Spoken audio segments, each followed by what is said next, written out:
Hello and welcome to Sportsvibe TV. We're joined by MMA fighter Michael Page. Michael, thank you for joining us. We're here at London Shoot Fighters. It's a place that obviously has a big, prestigious reputation for MMA fighting. How important has this place been for your career?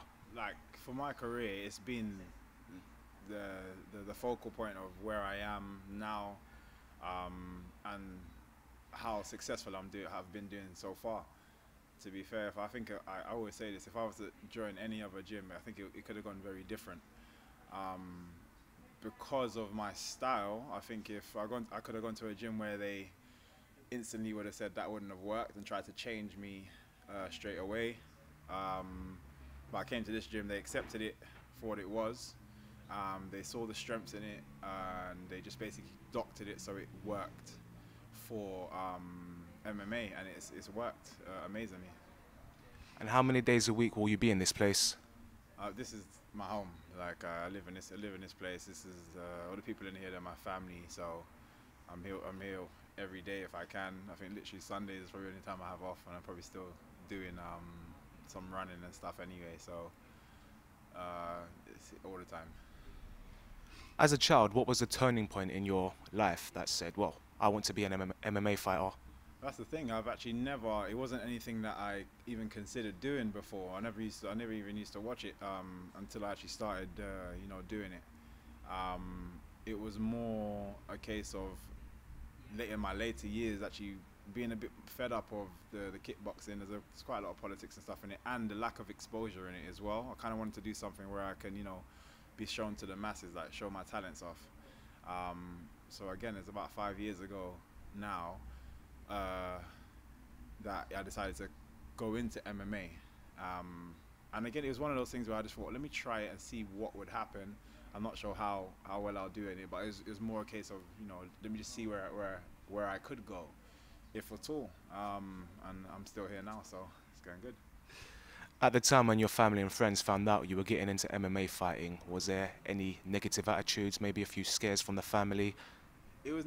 I never had any negative attitudes, but a lot of scares. Yeah, a lot of people had. Obviously, when they look into if they didn't know what it was already, if they look into MMA, they're just like, oh gosh. And my dad was my coach before, and he even said, even to today, he says he knows how far my talents stretched to, but it didn't stop him from worrying. And even now, even though I'm still doing really well, and I've again barely been scratching any of my fights, he still worries every time I go in. But I think it's just natural. Even some of my friends, they were like, I just can't take it when you're fighting. He's like, as much as I'm always behind you and stuff, it's when you get in that cage, I'm so nervous and stuff. And I think it's just, to be fair, I'm like that with some of my teammates and stuff anyway, and I know what it's about. So I think it's something you can't switch off if you really care about that person and just worrying about them getting hurt or anything happening to them. But yeah, other than that, it's pure support. And I think it's fair to say, since the early days, you've come a long way, and you've got a massive fight coming up as well in the United States. Can you just tell us a bit more about that? Yeah, I got another fight with well-matched opponent because he's got an identical record, similar height, similar builds. He likes to do similar sorts of things. He's got good movement. He likes his striking and stuff. So it's a good matchup. And I'm excited to do it. It's on this new thing for Bellator called the British Invasion, which I'm proud to be a part of. It's a big thing.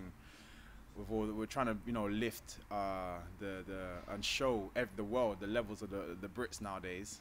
We're going over. There's five of us going over there, and 5 top opponents, and we should go there and we should be clearing up. Fantastic.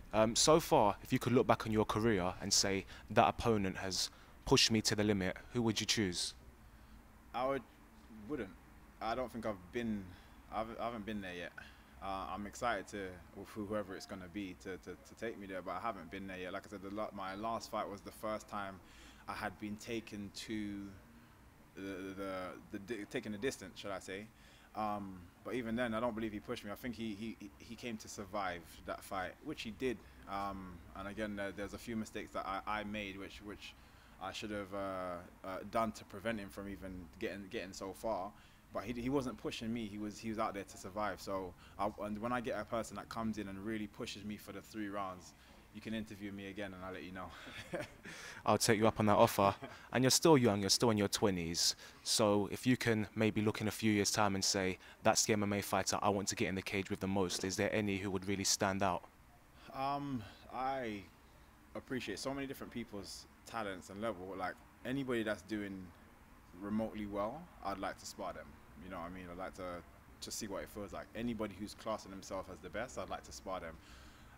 Not to, you know, there's no like you know, ego thing there. I just want to test myself against the people that are known to be the best, and those kind of challenges, I wouldn't care if I get smashed. Like if I go in there and I got completely demolished, I'm like, okay, cool, that's the level I need to be working towards, so on and so forth. Or if this person, he's known to be the best, I get in that cage and I'm handling myself really well. I'm like, oh, okay, I'm not too far away from where I want to be. It just kind of keeps that little checkpoints as I'm going along the way. So anybody, I don't like anybody you can think of that is a top name, I'd love to go and do sparring with them. And at this current time, things are looking good for you. You've got a big fight coming up, of course, and there's a lot more to come. But what can you tell all the MMA fans to expect from you in the next few years? I think don't expect anything, because everything is going to be coming and more. Like the things that your expectations is going to be a limitation for what you're going to see. Like I'm going to non-stop be bringing creativity and bringing just something new to the cage every time I step in there. So seriously, just make sure you're watching. Fantastic. Well, Michael, thank you very much for talking to Sportsvibe, and all the best for the United States fights. Thank you very much.